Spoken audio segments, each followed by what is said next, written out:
Hi, it's Etharal here, and today I am back with the Stellaris Twilight of the Imperium, or Warhammer 40,000 mod, where we have been playing as the Tau Empire, hopefully trying to expand in this little section of the galaxy, where there are over 1,000 star systems that hopefully we will, be able to take over and rule all of them.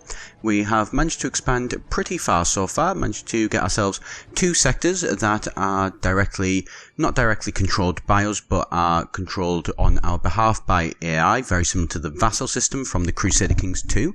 And we have been steadily expanding and have a protectorate, so a race of orcs that are beneath us and not officially part of the Empire, but are for all intents and purposes part of the Empire. Here today, what I have been trying to do is aiming to expand further, both to the northwest and to the south, which has been going interesting directions to say the least. One of the problems that we have encountered, which we are dealing with quite a bit at the minute, is trying to find enough influence to be able to expand the Empire further and be able to move into additional colonies as it does actually take influence to be able to set up a new colony, and the influence is unfortunately being drained by border frontiers, which we are using to hold larger territories than we might previously have had. So it's been a very delicate operation of balancing act between the two, and we are now very much, the Tau are starting to feel the limitations of the system that they've been using of border frontiers to expand their kingdom. And so this is something that I am very much looking into trying to just see whether I can work out whether there are actually any frontier outposts that I don't need, so that I can increase my monthly influence gain, as I'm only at +1, so that is going to take years before we can actually do any new colonies. And as we are starting to get some new colony technology, there we can see that we have 2 planets that we can eventually expand into. Each one of these, this one I mean, is taking like 50 to be able to do, so that is 1 a month. You're looking at 12 a year. You're looking at probably about 4 years or so to be able to get to a situation where I would be able to colonize one of these planets, which obviously is not what we want. You know, we want to be expanding further than that and a lot quicker than that. Issue we are starting to come up against is with the expansion of the borders.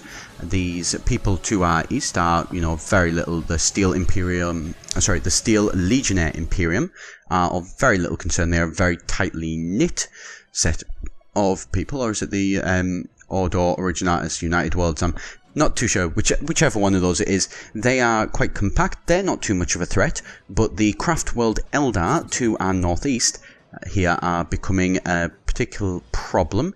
They are right up against our borders. They are military superior to us currently, and they are, in terms of research, superior to us as well. So they have got a lot of advantages over us, and is something that we are trying to find a way to overcome. The main way that I am aiming to try and do that is to be able to expand as fast as possible, as far as possible, to be able to cut them off from being able to expand and eventually basically surround us, which would be not a great situation for us to find ourselves in. And also as well, in that way, being able to increase our research output that we can do to then be able to balance out against them in terms of actually the amount of research that we have, and hopefully be able to overtake them eventually. At least that is the plan. It's going to be a bit of a slow going at the minute. I have very much realised that the choice to move for my science, very fast exploration and expansion, while has certainly allowed me to be able to get a lot more options, I'm unfortunate at the minute of being unable to actually capitalise on those options, which is something hopefully we will try and address. The other problem, that I have mentioned is the problem with the ability of our fleet to be able to take on theirs. Militarily, we are inferior to them. Not massively inferior, but certainly enough to be able to have a noticeable effect. So here we are going to try and build our own ship. I'm just going to have a little bit of a mess around on this. I've not really used the ship designer much, so I'm just trying to balance these out as much, get sort of a couple of large ones, which then some medium ones and things like that. So just try and balance out the number of medium, small and large attachments that we do potentially have to be able to see what sort of ship we can actually build with the technologies that we do have. This is just a very basic cruiser design here that we very quickly put together with the autocomplete ship. Going to see how this one does look and then be able to aim towards getting that up. We don't unfortunately have the size of the space station to be able to build cruiser ships, even though we do have the technology for them, so certainly going to implement that. And we are going to aim to try and replace some of our previous ships and older models and slightly outdated models with better ships and going to be more efficient, larger, more powerful ships.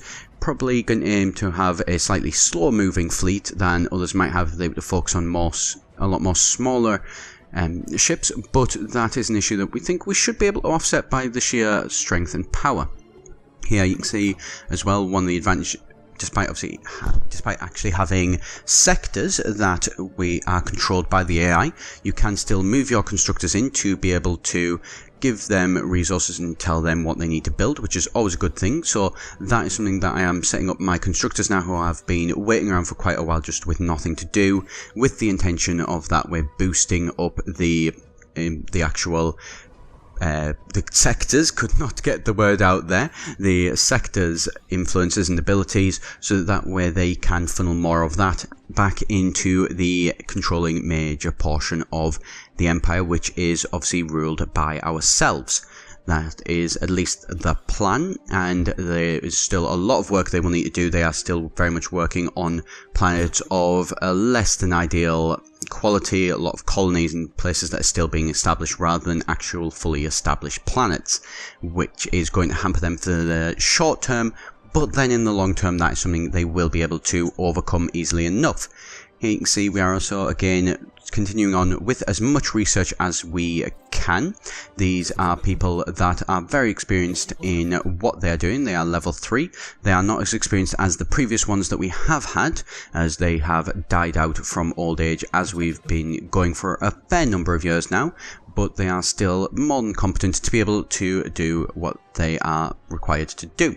And so here you can see that we have managed to increase the actual level of our space station up to level 5. So there is now 2 options that we have for space station installments that you can add on, and we do have a fair bit of stuff to do to look at removing. So here what we're going to do is we are going to get rid of the Shark class ships, so the smaller starting ships, some that we don't believe are going to be all that much use to us, with the intention of then replacing them with the larger, more modern ships.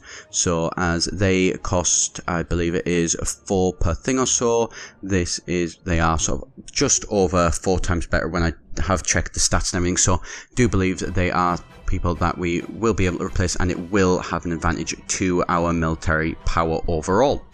Obviously, I will just mention, take time to say, obviously if you do want to subscribe, please do be sure to. I put out videos regularly, at least 2 or 3 every single week, if not more. I normally am doing more. I've had a bit of a lapse this week from being a bit busy at work, but that's over with now, so we are going to aim to be getting back to things.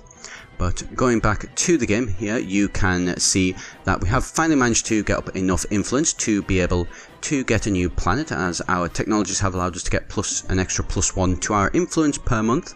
Therefore we are up again, and we do run into some Dark Eldar, which for anybody who is familiar with the Warhammer 40,000 universe, they are not the nicest people in the world, shall we say. They pretty much worship Stellaris and sacrifice other souls for lesser races, as they consider them, so that Slanesh does not come and eat the souls of the Dark Eldar. Very, very nice people, needless to say there. So they are now at our southern border, which is going to block off our expansion to the south. We do need to try and get as many of these plants, I think, as soon as is physically possible, so that way once we do gain those extra planets and the extra resources to our southwestern sort of frontier, then we will be able to pull all of those researchers that influence in and those resources to be then able to use them to maybe turn around and show these craft world Eldar exactly what we think of them. Just to show here as a bit of a test, just to see what would happen if they wanted, if we wanted to try and send them a request that you see -1000.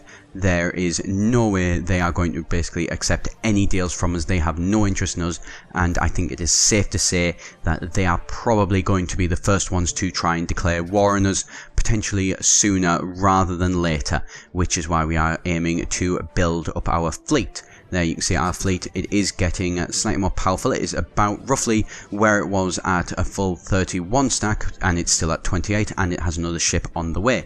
Therefore we are going to see an increase to the attack value of that first fleet, well, first and only fleet I should probably say, which is definitely a good thing. That will make us a lot more of a military threat in the galaxy, or at least hopefully a military threat, though I'm not obviously sure exactly how every single one of the races that are in this area of space and how we stand up compared to all of them. Certainly hoping that we do compare to them reasonably well, or at least well enough to be a genuine threat to them should they decide to come knocking on our door, which likely, if anybody knows anything about these 4X games, somebody eventually will do later on when the exploration phase and colonize phase has ended. Then it pretty much moves into the war phase, and that's when things get really interesting.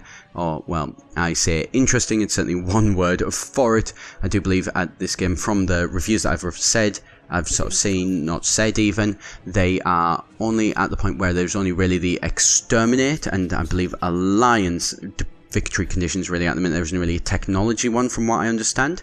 I haven't played enough of the game to get to those final to try out the various different victory conditions, so I couldn't say for definite what they have. If anybody does know, please do be sure, pop it in the comments below and let me know. I love trying to go for a technology victory, so if there was one, then do be sure to let me know, and that is definitely something that I'm going to aim to. Although I believe with the way of the technology, sort of cards, drawing random lots of what you might potentially be able to get and influence based on what you already have, increasing sort of chance of drawing different technologies.